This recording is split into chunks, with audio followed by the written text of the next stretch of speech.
Entonces, esta clase consiste en,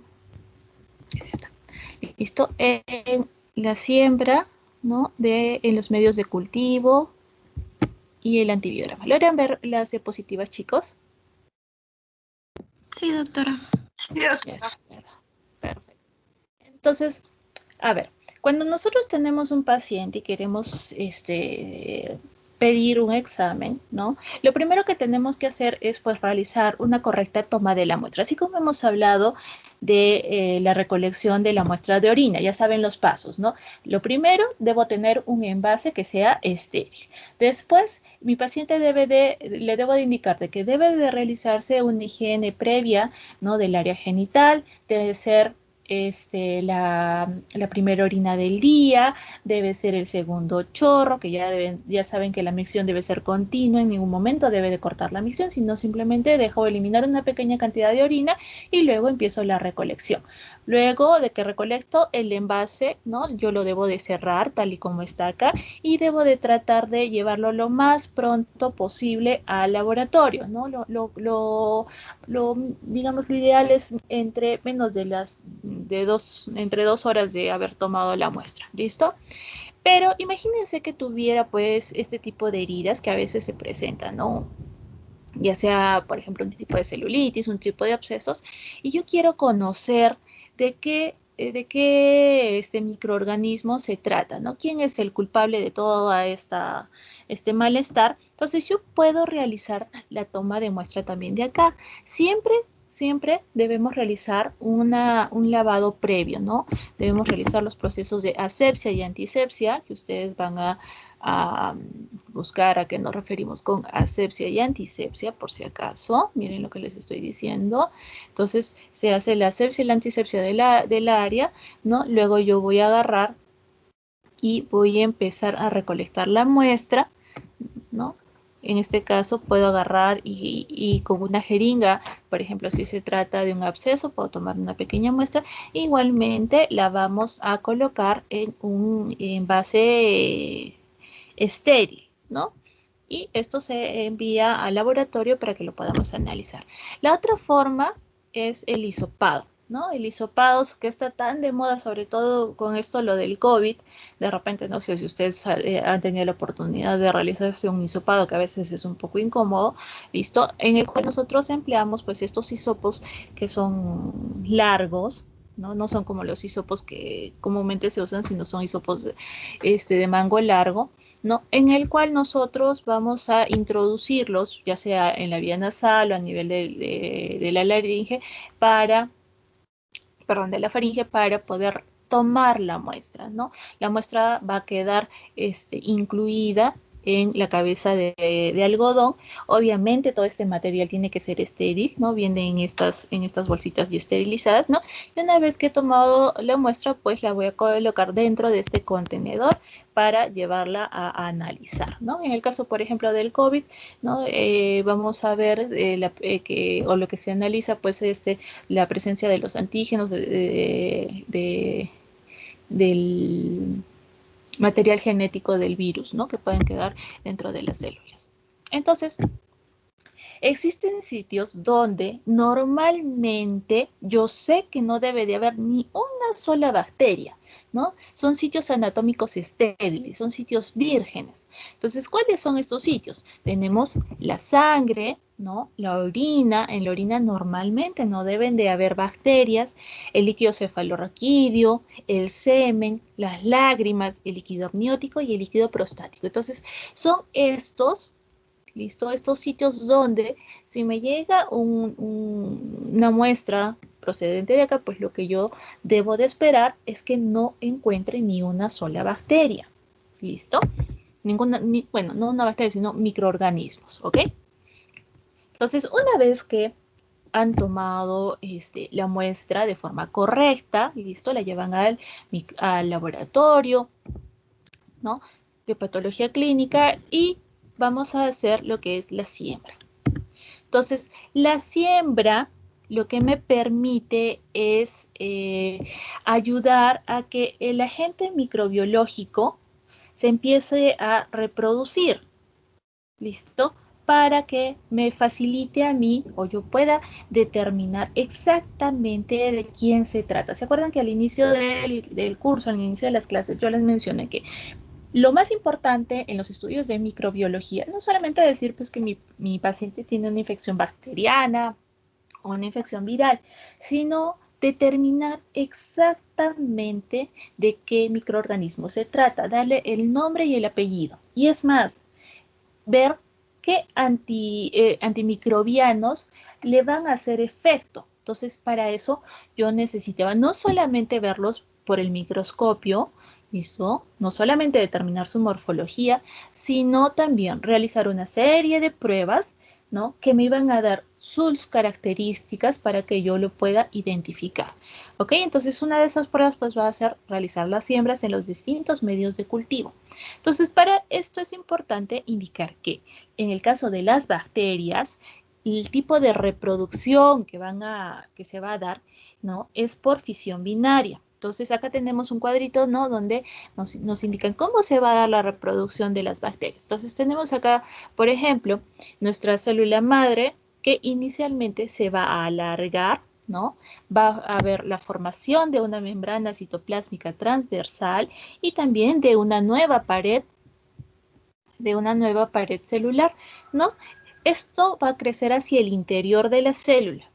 Luego van a actuar lo que son los mesosomas como parte de la formación de estos tabiques, ¿no? Se va a dar la duplicación de los nucleoides, ¿no? Los cuales hacen que haya una distribución por igual del material genético.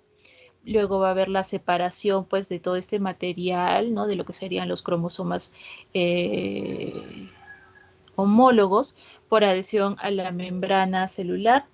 Luego va a haber lo que es la elongación y la duplicación final de la envoltura celular.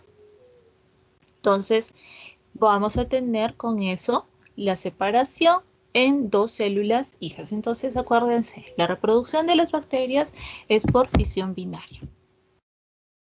Ahora, en relación al crecimiento de cómo se da la población bacteriana, ¿listo?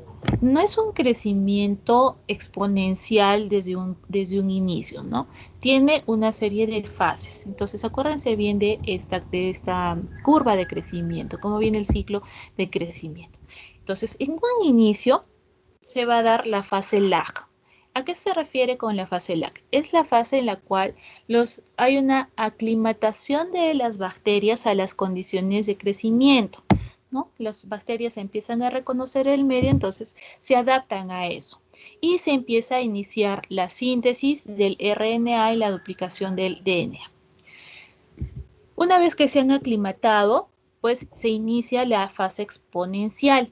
Acá el número de células pues empieza a duplicar en intervalos regulares de tiempo, ¿no? Y vamos a ver que esta fase se va a dar en condiciones ideales de crecimiento. ¿A qué nos referimos con esto? De que la bacteria pues va a tener nutrientes en abundancia que permiten que haya este crecimiento exponencial, ¿ok? Listo. Luego pasa a una fase estacionaria. Esta fase estacionaria se va a dar porque estos nutrientes que anteriormente facilitaban la duplicación de las bacterias empiezan a agotarse, ¿no? Porque obviamente a mayor población de bacterias, ¿no? Mayor consumo de nutrientes, pero llega un punto en que ya no hay tantos nutrientes, ¿no? Empiezan a agotarse. ¿Listo? Y además de que como se agotan los nutrientes, también empiezan a depositarse pues mayor cantidad de desperdicios dañinos y en el caso de la fase estacionaria vamos a encontrar que hay un equilibrio entre lo que es la reproducción o la división celular, ¿no? Y la muerte celular. Luego vamos a ver que entran en una fase de muerte, la cual se va a dar porque todas estas condiciones empiezan a no poder sostener más lo que es el crecimiento de las células. ¿A qué nos referimos? Pues que ya los nutrientes se agotaron por completo, listo, los desperdicios son demasiados, entonces ya lo que prevalece es la muerte celular, ya no hay división celular. ¿Listo? Porque ya no hay una condición adecuada para que la bacteria se reproduzca. ¿Listo? Entonces, cuando hablamos de reproducción bacteriana, esta se da por fisión binaria. Cuando hablamos de la forma como crecen las bacterias, vamos a encontrar 4 fases: la lag, la exponencial, la estacionaria y la muerte. Cada una de estas dependiendo de ciertas características, ¿no?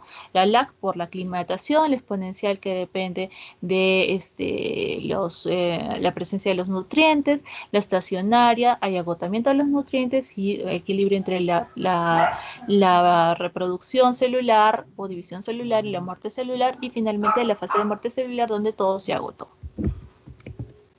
Muy bien, después de indicarles esto, vamos a ver de que para que mis bacterias en el laboratorio crezcan, nosotros empleamos lo que son medios de cultivos. ¿Listo? Los medios de cultivo van a ser estos medios que van a contener una serie de nutrientes o de componentes que facilitan o promueven el crecimiento de las bacterias. Los medios de cultivo van a estar hechos en una solución que se llama agar. El agar es como la gelatina.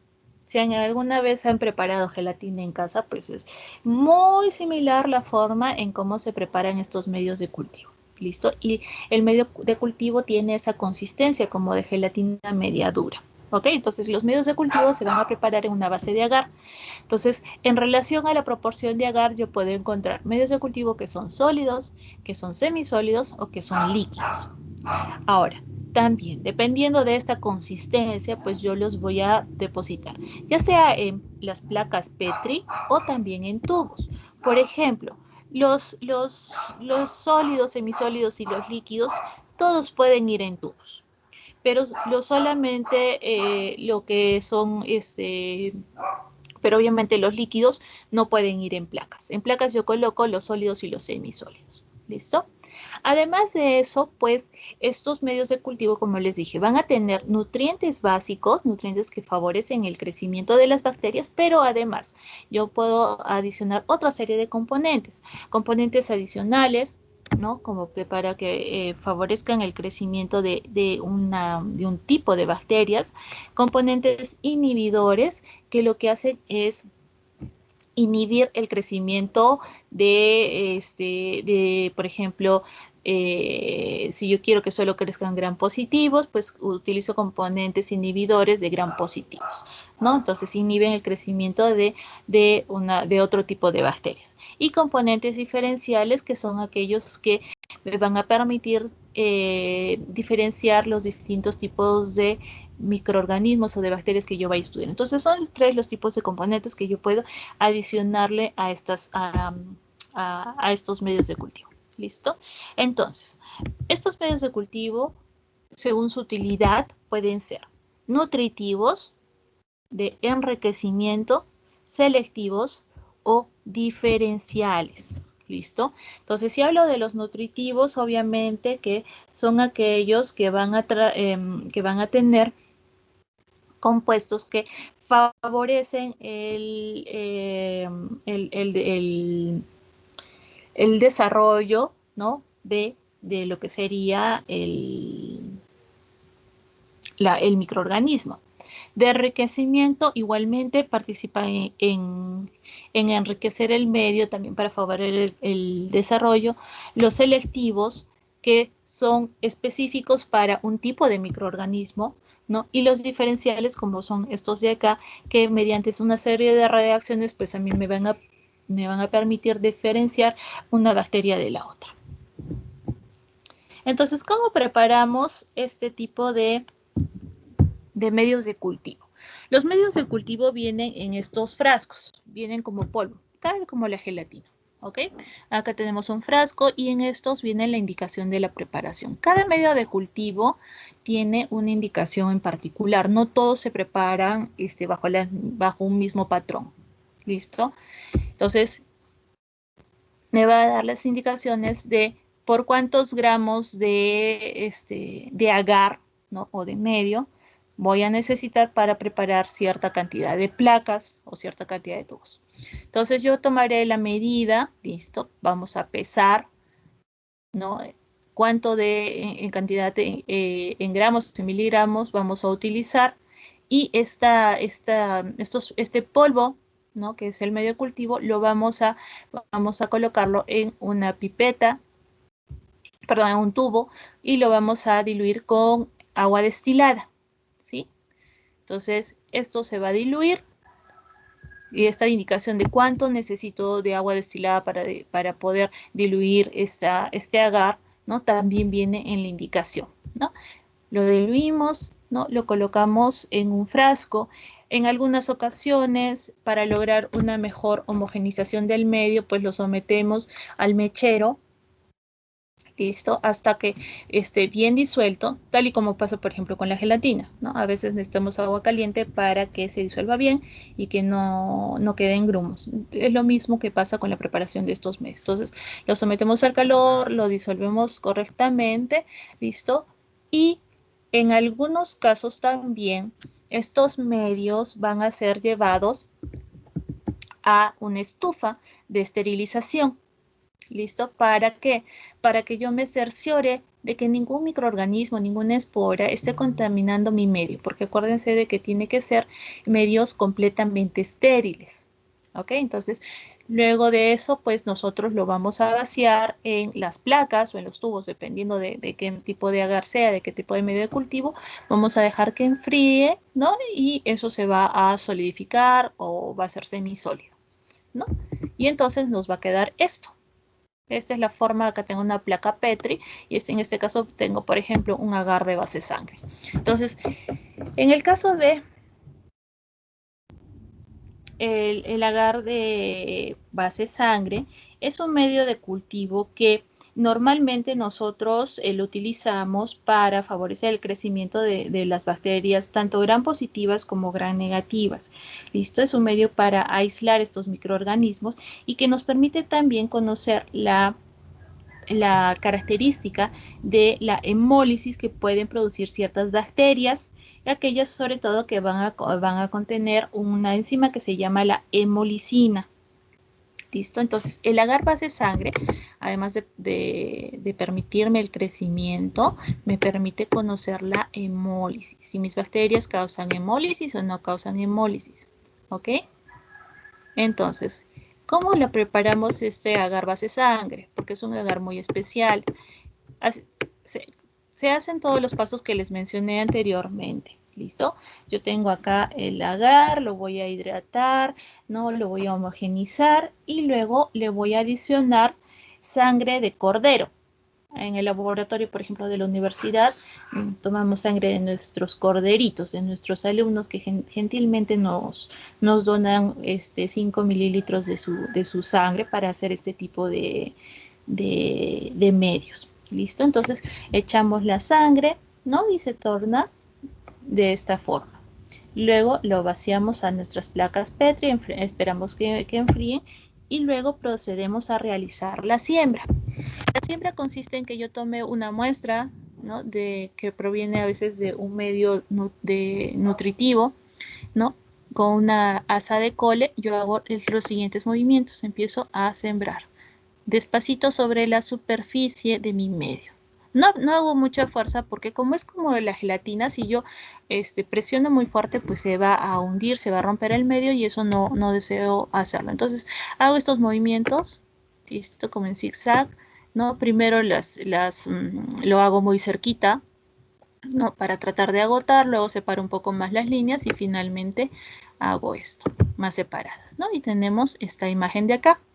Entonces siembro, lo voy a llevar a la estufa microbiológica para que crezca a 37 grados centígrados, ¿no? Y luego por 24 horas y luego de eso pues voy a tener esta imagen de acá. En este caso estas placas pues ya crecieron las colonias. Ojo, cuando nos referimos a colonias, las colonias son agrupaciones de bacterias de una misma especie. ¿Listo? Entonces, visto esto, yo voy a ver si mi bacteria pues tiene alfa hemólisis, beta hemólisis o gamma hemólisis. Son los tres tipos de hemólisis que se pueden producir, ¿correcto? ¿Cómo diferencio cada una?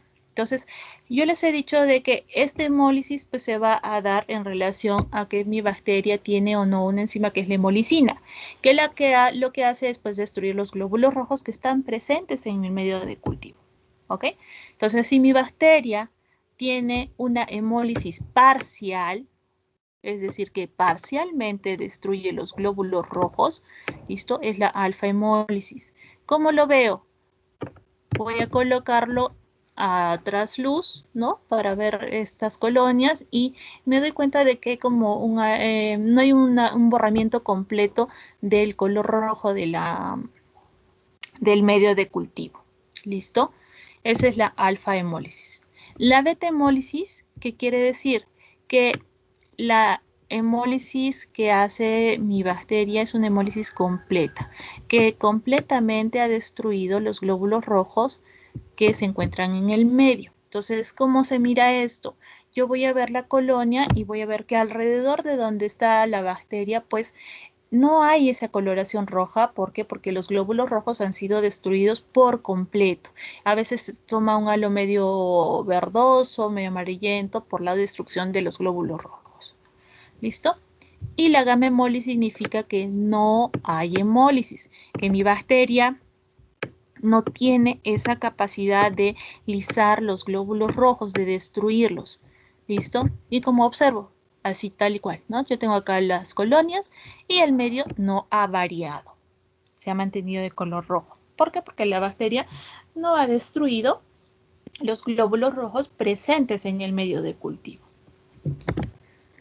Otro agar, otro medio de cultivo, es el agar Maconque, ¿no? Igualito viene en estos frasquitos, ¿no? En polvo, nosotros lo hidratamos, lo colocamos en las placas Petri y van a tener este color rosado, ¿no? Y una vez que yo realice la siembra, ¿no? Agarro y siembro acá las bacterias de esta forma, que se llama siembra por agotamiento, ¿no? Lo llevo a la estufa y voy a tener esto.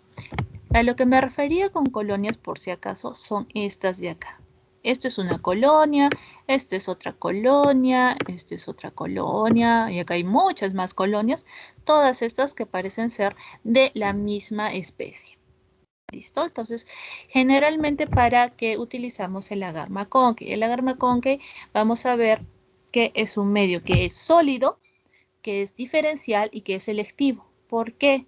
Porque lo que me permite es diferenciar o discriminar las bacterias que tienen la capacidad de fermentar la lactosa que es un componente de este medio. Entonces yo voy a poder saber si mis bacterias son lactosa positivo o lactosa negativo. ¿A qué tipo de microorganismos voy a someter a este medio? A aquellos que son bacilos gram negativos, ¿no? Lo que van a ser las enterobacterias. Entonces, si yo miro en mi microscopio bacilos gram negativos, lo primero que puedo pensar es que se trate de repente enterobacterias, ¿listo? Entonces, como necesito conocer el nombre y el apellido de estas bacterias, pues hago una serie de pruebas. Una de ellas es el hacer el crecimiento en agar Maconque. Este agar Maconque tiene esta composición. Tiene peptona, que es la fuente de nitrógeno y de carbono para las bacterias que son lactosa negativo. La lactosa, obviamente, que es la fuente de carbono para las que son lactosa positivo. Tiene sales biliares que actúan como medio selectivo, inhibiendo el crecimiento de bacterias gram positivas, porque hemos dicho que es específico, no es selectivo para las gram negativas. Entonces necesito un componente que inhiba que crezcan bacterias gram positivas. El cloruro de sodio, que es lo que mantiene la tonicidad de nuestro medio. El rojo neutro, que es un indicador que hace que este medio vire de color, ¿no? Cambie de color. Entonces, si las bacterias son lactosa positivo, el medio se mantiene de color rosado, ¿no? ¿Por qué? Porque significa que estas bacterias pues van a producir ácidos que derivan de la fermentación, ¿no? De la lactosa, lo cual le van a dar pues esta coloración al medio rosado. Pero si son lactosa negativo, el medio no se hace, el medio se va a hacer básico, ¿no? Por acción de la peptona. y entonces van a tomar ese color amarillo. ¿Listo? Luego tenemos el cristal violeta que junto con las sales biliares también hacen de que este medio sea selectivo. Y finalmente lo que es el agar-agar, que es lo que le va a dar la consistencia a nuestro medio, ¿no? La gelatina. Ahora, como les dije, cuando yo siembro las bacterias en estos medios, puedo utilizar varias formas, ¿no? Pero acá tenemos la primera, que es el aislamiento por agotamiento en estrías, que es lo que estaba indicándoles antes. Esta técnica consiste en sembrar, ¿no?, en un medio de cultivo sólido que se va a encontrar en una placa, de tal manera de que los microorganismos generen colonias separadas. Entonces, esta es mi asa de cole, esta de acá, listo, esta es una asa de cole, la asa de cole, que es lo que voy a utilizar, que en el extremo pues tiene con una asita, un redondito, donde yo voy a tomar una pequeña muestra de que yo deseo sembrar. Entonces, primero que nada, inicio sembrando en un sentido, ¿no? Con las líneas en zigzag muy juntitas para tratar de desgastar lo más que pueda la cantidad de microorganismos que tengo en la asa. ¿Listo? Luego la separo un poquito más, ¿no? Y finalmente hago las estrías pues mucho más separadas. ¿Con esto qué me permite? Una de las cosas que yo tengo que saber evaluar en estos medios de cultivo son las características de las colonias, ¿no? Hemos dicho que las colonias pues son estos redonditos, esto es una colonia, otra colonia, otra colonia. ¿Listo? Entonces también, mediante la evaluación de las características de las colonias, yo puedo también ayudarme a identificar de qué microorganismo se trata. Entonces, si están muy juntitas, como en estos sectores, ¿no es cierto? Acá yo no puedo saber pues si son redondas, si son planas, si son de qué tamaño son, etcétera, etcétera. ¿Listo? Entonces, la idea es esa, de que yo agote la mayor cantidad de muestra para que al final las pueda hacer más separadas y puedan crecer las colonias separadas y yo pueda identificar estas características. Si yo, por ejemplo, cojo la muestra y sembrara de frente, pues me va a crecer todo de esta forma, muy junto, y yo no voy a poder observar las características. ¿Listo? Entonces, la siembra por agotamiento en estrías lo que me permite es lograr que las colonias crezcan de forma separada y yo pueda identificar sus características. Entonces, ¿cómo hacemos esta siembra? Nosotros podemos agarrar también el asa, ¿no? El asa de cole, la vamos a someter a lo que es fuego, ¿no? Directamente para esterilizarlo, ¿no? Y acá, por ejemplo, nosotros tenemos los medios de cultivo en tubos, ¿sí? Y hay dos formas que pueden ser, dependiendo de qué tipo de agar voy a utilizar, que pueden tener una inclinación, ¿listo? O que pueden ser, digamos, horizontales. Entonces, cuando hay una inclinación, pues yo tomo la muestra y también yo puedo hacer la siembra en zigzag en la superficie del medio. Cuando tienen esta inclinación, la siembra en zigzag se hace en la superficie inclinada, ¿no? Y con eso yo voy a ver qué tipo de reacción se va a dar, tanto en la inclinación como en el fondo del tubo. En el caso de tener estos medios que son semisólidos, utilizo no el asa, sino voy a utilizar la aguja de cole, ¿sí? Se llama lo mismo, ¿no? Que tiene este filamento que también se somete al calor para esterilizarlo, se toma la muestra y en lugar de hacer la siembra en la parte inclinada, nosotros hacemos una punción.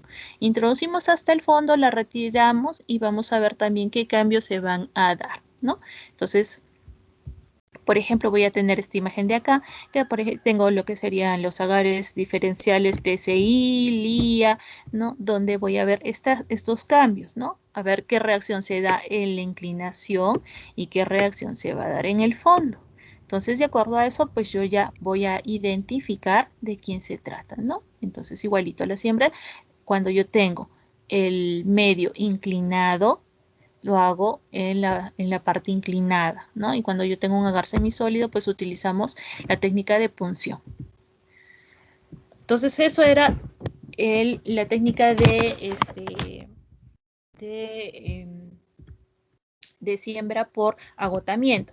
Luego tenemos otra técnica que es el estriado masivo, que yo lo voy a utilizar casi exclusivamente para esto, para aplicarlo sobre el agar Müller-Hinton. Acá, por favor, presten mucha atención. ¿Por qué? Porque este agar es un agar que solamente se va a utilizar para realizar lo que son los antibiogramas. ¿Listo? El antibiograma. ¿Y qué es el antibiograma? Pues es la prueba para poder saber a qué fármacos mi bacteria es sensible o es resistente. Entonces, el antibiograma se realiza en el medio Müller-Hinton y utilizamos la técnica de estriado masivo. ¿Qué quiere decir? Que acá sí yo tengo que sembrar absolutamente toda la placa. Acá no me interesa conocer las características de la colonia. Lo que yo necesito es que crezcan los microorganismos. Entonces utilizamos estas técnicas, ¿no? Perdón, agarramos y sembramos igualito en zigzag en toda la placa y en todas las direcciones, ¿no? En todas las direcciones, es más, hasta en estas direcciones, ¿no? Entonces, de tal forma de que yo me cercioro de que toda la placa, pues, se encuentre cubierta de microorganismos. ¿Para qué? Para que luego yo pueda realizar la prueba del antibiograma. ¿Listo? Entonces, por ejemplo, acá lo que nos han puesto es una imagen de lo que serían los Staphylococcus aureus. Ya saben que son cocos gram positivos que se encuentran en esta forma de racimos de uvas, ¿no? En este caso en la fase logarítmica de crecimiento. Y acá tenemos bacilos gram negativos que pertenecen a la Escherichia coli. Entonces, cuando yo siembro, ¿no? En un medio de cultivo, ¿listo? Ya les he dicho que una de las propiedades o una de las finalidades de esto es observar la morfología de la colonia, ¿no? Entonces yo tengo que ver la elevación, si son planas, si son convexas, elevadas, umbiliformes o umbilicadas. El borde, si es un borde entero, filamentoso, ondulado, aserrado o lobulado. ¿Qué forma tienen? Si son como puntitos, será pues puntiforme, ¿no? En círculos, filamentosas, si son irregulares, rizoides o fusiformes, ¿no? Por ejemplo, acá tenemos imagen de esta colonia, ¿no? Estas colonias, acá tenemos, analizo esta, es una colonia, no es fácil, sino es una que tiene una forma lisa, ¿no? El borde es liso, es media, es de color rosado, es elevada, tiene una consistencia mucoide, ¿no? En este caso, que esto es más de un honguito, ¿listo? Por ejemplo, los bordes, dense cuenta, son como medios lobulados, ¿no? Es umbilicada, ¿no? Porque tiene una elevación central, ¿no? Que acá la están viendo, de color blanquecino, ¿no? Elevada, rugosa, ¿no? La superficie que es rugosa, acá la superficie es lisa. ¿Listo? Y así yo puedo hacer la descripción de múltiples colonias, ¿ok? Entonces, ahora, en relación al antibiograma, este antibiograma que les mencioné es la prueba microbiológica que se realiza para que yo pueda determinar la susceptibilidad de una bacteria a un determinado grupo de antibióticos o antimicrobianos. Entonces, la susceptibilidad se refiere a que yo indique si mi bacteria es sensible o es resistente a un microorganismo. Antibiótico. ¿Cuáles son los objetivos de este antibiograma?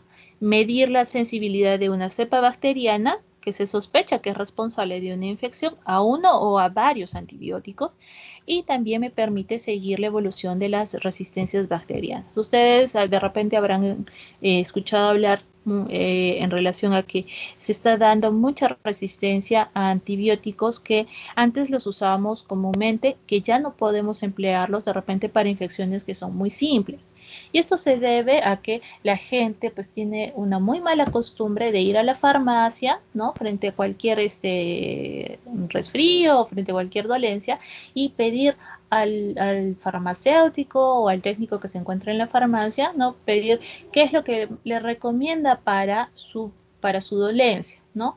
Entonces, y generalmente pues toman cualquier tipo de antibióticos para enfermedades que no requieren el uso de antibióticos, ¿no? Entonces, no acude pues a la persona indicada o al profesional indicado, que somos nosotros los médicos, ¿no? Para poder darle la prescripción adecuada, ¿no? Es por eso de que de repente para una infección simple, pues vamos a necesitar ahora emplear antibióticos de última generación, que son mucho más costosos, que a veces causan un poco más de molestia, que a veces son muy difíciles de conseguir en nuestro medio, ¿no? Porque finalmente la persona pues se causó una resistencia a estos antibióticos.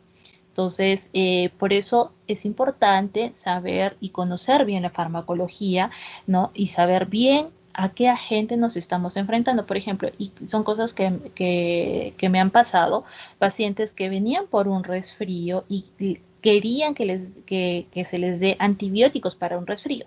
Nosotros sabemos de que los resfríos, la mayor parte, pues son causados por virus. ¿Por qué razón tienen que dar antibióticos frente a una enfermedad causada por un virus? No tendríamos ninguna razón, ¿no? En el caso del resfriado, pues se va a dar sintomáticos, ¿no? Y va a pasar, ¿listo? Muy distinto sería, pues, si a este resfrío se le sobreagrega, pues, una infección bacteriana, ¿no? De repente una faringitis bacteriana, empieza a hacer fiebre, o si hay una neumonía, como es lo que está pasando con lo del coronavirus, de que la afectación que causa el virus sobre los pulmones hace de que además se sobreagregue una infección bacteriana que me va a causar una neumonía. Ahí sí tengo razón para utilizar antibióticos, ¿no? Está es totalmente válido. Pero mientras yo sospeche de que se trate de otro agente, ya sea virus o sea hongos, pues no tengo por qué dar antibióticos. Los antibióticos son para bacterias, ¿listo? Entonces es importante explicarle estas cosas a los pacientes, que lo logren entender, porque de repente, pues, medicamentos, antibióticos como la penicilina, ¿no? La misma amoxicilina, que ahora los utilizan pues a diestra y siniestra, ¿no? La misma acitromicina. Ahorita estamos viendo, pues, dan acitromicina como si fueran caramelos. Entonces, ¿qué problemas vamos a tener? Que después a la larga estos medicamentos pues no los vamos a poder utilizar. Entonces, este antibiograma, ¿cómo lo vamos a hacer? Igualito, tenemos acá nuestra plaquita de agar Müller-Hinton, ¿no? Acá vamos a tener, vamos a preparar el medio, todo, y lo que vamos a ver es que tomamos una muestra, ¿no? Del microorganismo que ya ha sido, digamos, seleccionado, que ya ha sido cultivado en otros medios, que ya lo hemos aislado correctamente, que ya sabemos de quién se trata, ¿listo? Por ejemplo, imagínense, si yo había visto bacilos gram negativos, apliqué mi agar McConkey, apliqué mis otros diferenciales y finalmente me dio que era un Escherichia coli. ¿Listo? Yo conociendo que se trata de este microorganismo, ¿ok? Recién puedo agarrar y aplicar mi antibiograma, ¿ok? Entonces, ¿cómo hacemos esto? Tenemos el agar Müller-Hinton, vamos a tener unas pinzas, vamos a tener los discos de antibióticos, que son como estos discos de papel que vienen en estos dispensadores, ¿ok? Y que contienen una concentración representativa del antibiótico que deseamos analizar si es sensible o resistente. ¿Listo? Y tenemos una plantilla. Y entonces, ya les he dicho que como medio selectivo utilizamos el agar Müller-Hinton. El plano de colocación, el tubo con suero fisiológico estéril. Entonces, lo primero que tenemos que hacer es preparar la preparación del inóculo. ¿En qué consiste esto? Que con estas asas, como les dije, el asa de cole, ¿listo? Esterilizada, ¿no? Colocada acá al mechero, nosotros vamos a colocar o vamos a sacar una colonia bacteriana, ¿no? De nuestro agar que está en esta placa Petri, que puede ser un agar nutritivo, un agar McConkey, lo que fuera, ¿listo? Ya identificado. O sea, acá ya pasó todo el proceso ya sé de quién se trata, entonces simplemente selecciono una colonia, ¿no? Acá, todos estos procedimientos se deben de realizar en asepsia, ¿no? Término que ustedes van a buscar, ¿de qué se trata? En asepsia alrededor del mechero de Bunsen. Entonces, ¿por qué? Porque con el calor del mechero, ¿no? Lo que me va a brindar es una zona estéril, va a evitar de que alguna espora que haya en el medio pues caiga en mi área de trabajo. ¿Listo? Entonces yo recojo una colonia bacteriana. Lo siguiente que hago es esta asa la voy a sumergir o voy a hacer una suspensión de esta colonia bacteriana en un tubo estéril que va a contener suero fisiológico, ¿no? 5 mililitros. En el suero nosotros frotamos en las paredes del tubo para que las colonias, las bacterias que estaban aquí en el asa, pues queden suspendidas en mi solución de suero fisiológico. ¿Listo? Esto lo repetimos 4 veces para poder introducir hasta 5 colonias bacterianas en el tubo, ¿no? Y todo esto nuevamente alrededor del mechero de Bunsen. Luego de eso, pues cerramos nuestro tubito, homogenizamos, en este caso se escribe 1 en este tubo, ¿no? Y luego pasamos a inocular en el medio Müller-Hinton para realizar el antibiograma. Entonces, de este tubo, ¿no? Que estaba con el 1 marcado, yo voy a agarrar una torunda estéril, la voy a introducir, ¿no? Una torunda de algodón, y voy a humedecerla y escurrir el exceso, como dice acá, en la pared del tubo. Igualmente, todo esto en un medio de asepsia alrededor del mechero de Bunsen, ¿no? Hago esto. Escurrimos el exceso. Y lo siguiente es que vamos a inocularlo en el medio Müller-Hinton, extendiendo, ¿no? La torunda sobre la superficie, haciendo estrías estrechas. Entonces, primero en una dirección, ¿no? Luego vamos a rotar 60 grados en otra dirección, volvemos a rotar, otra vez hacemos la estría, de tal forma que vamos a tener esto, ¿no? Que todo el medio, en todo el medio, pues yo he hecho las estrías, asegurándome de que nuestro medio pues esté cargado de este inóculo bacteriano. Luego de ese paso vamos a colocar los discos de antibióticos. Entonces, este medio, ¿no? Que ya está sembrado, lo coloco sobre este plano que contiene como un dibujo que es donde deben ir los discos, y con unas pinzas estériles voy a situar los discos de antibióticos, ¿no? Sobre la superficie del agar. ¿Listo? Sabemos que estos discos están rellenos de antibióticos en concentraciones representativas. Entonces, voy a aplicar una pequeña presión para que el disco se mantenga sobre la superficie, pero no se debe hacer mucha presión. ¿Por qué? Porque como es como una gelatina, si yo presiono muy fuerte, pues voy a perforar el agar y simplemente voy a malograr el examen. ¿Ok? Entonces, hago una presión, coloco los discos, ¿no? Y luego voy a llevarlo a incubar, ¿no? Se incuba en una caja, en una estufa, en posición invertida, que quiere decir con la tapa hacia abajo, entre 16 a 24 horas a una temperatura aproximada de 37 grados centígrados. Y luego de ese periodo vamos a analizar los resultados. Entonces, luego de la incubación, esto es lo que vamos a tener. Como yo he sembrado pues todo el medio, obviamente acá ha crecido pues microorganismos por todo lado. Acuérdense que este no es un examen para ver características de colonia, es para ver su susceptibilidad. Entonces, a mí no me interesa que, a mí lo que me interesa es que las bacterias pues estén bien pegaditas, ¿listo? Entonces, estos espacios es donde ha crecido las bacterias, ¿listo? Aquellas bacterias, ¿no? Donde, que son sensibles a un antibiótico, ¿listo? A un antimicrobiano, pues desarrollan un halo. Este es el halo de inhibición de crecimiento. Entonces, se darán cuenta, acá yo he puesto 4 discos de distintos antibióticos. En algunos, pues, simplemente las bacterias crecieron alrededor de él, ni se inmutaron, no les importó. Significa que a este antibiótico, pues, son bacterias que son resistentes, ¿no? ¿Por qué? Porque su crecimiento no ha sido inhibido. En cambio, aquellas que han desarrollado, que se ve la presencia de un halo alrededor del disco, significa que se ha inhibido el crecimiento, por lo tanto esas bacterias son sensibles a ese antibiótico. Entonces, nosotros o el estudio del antibiograma consiste en medir el diámetro de estos halos o zonas de inhibición de crecimiento que se han formado alrededor de los discos de antibióticos, usando una regla. ¿Listo? Entonces yo voy a medir esto y voy a tener yo, digamos, una tabla que solo traen en los laboratorios, ¿no? Donde me va a indicar los valores de susceptibilidad y los valores de resistencia de estos antibióticos. Entonces, por ejemplo, acá yo tengo que estas áreas, pues me va a indicar sensibilidad, resistencia, y hay áreas donde también se da una sensibilidad intermedia.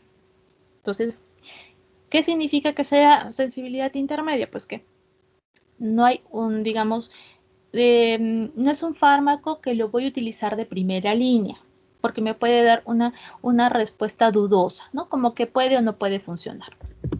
Entonces, ¿cómo se da la interpretación?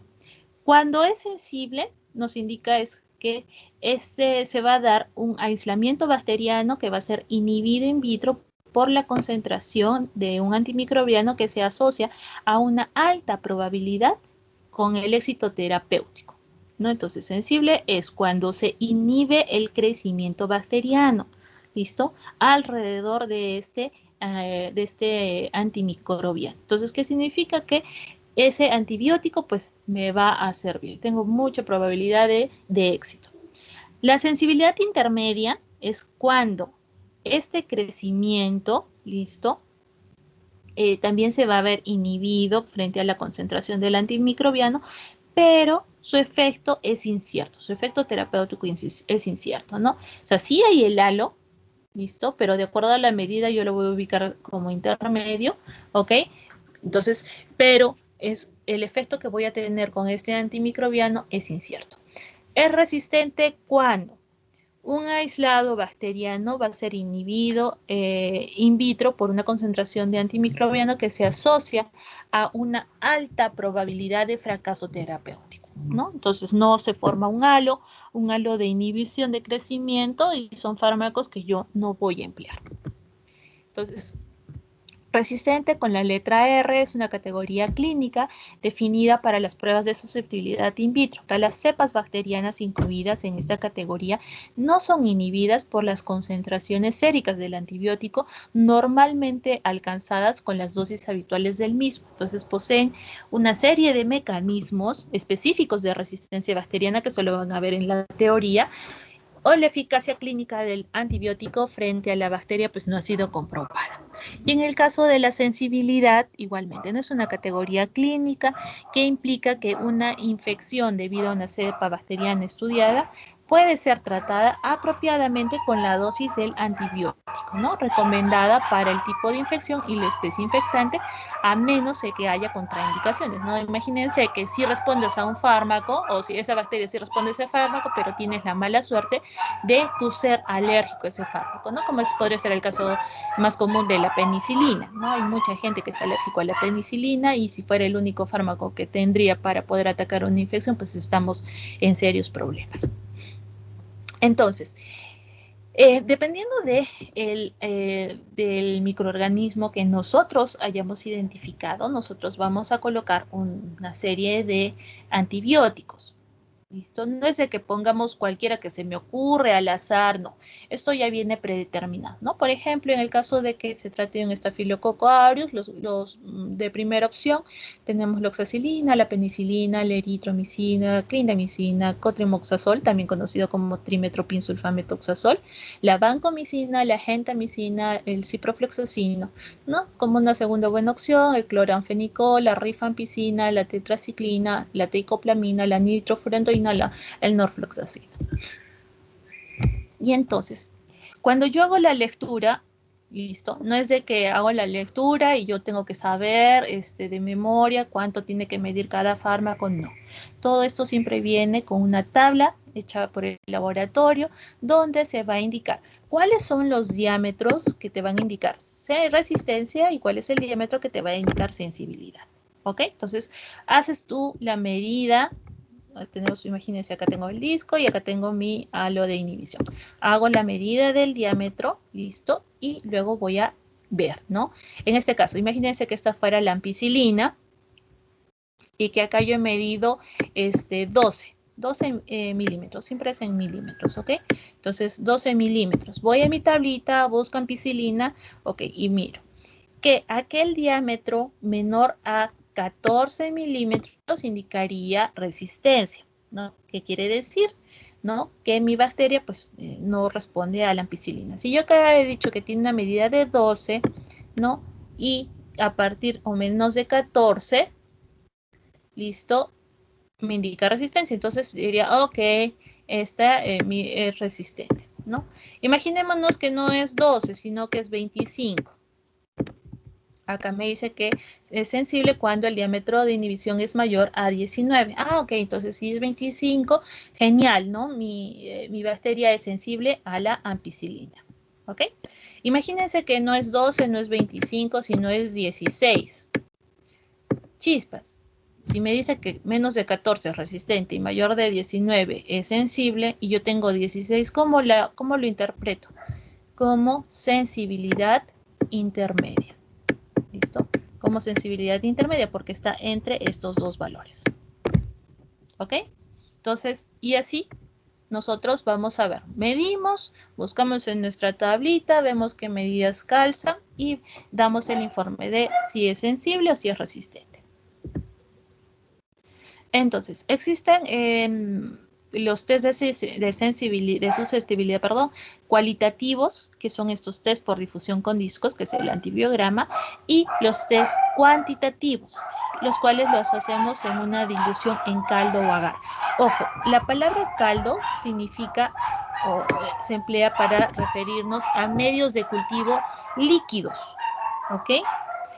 Entonces, los medios de cultivo líquidos se les denomina caldos, que son medios generalmente nutritivos.